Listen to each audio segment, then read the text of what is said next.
আসসালামু আলাইকুম। আজকে আমরা আবারও চলে আসলাম আর একটা মানবিক কাজ নিয়ে। তো আজকে রক্ত দিতে আসছে আমার সাথের সিএনজি চালক ইব্রাহিম ভাই। ওনার বাসা হলো যে তবলছড়ি। তো আসেন। আসসালামু আলাইকুম ভাই।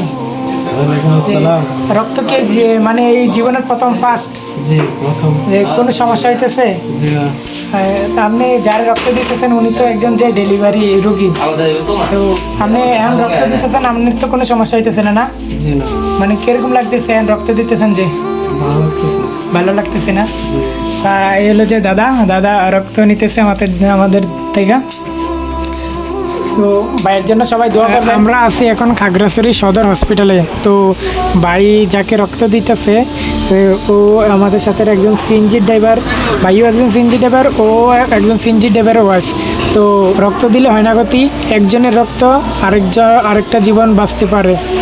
আমাদের জন্য সবাই দোয়া করবেন যেন আমরা সবসময় মানুষের পাশে গিয়ে দাঁড়াইতে পারি।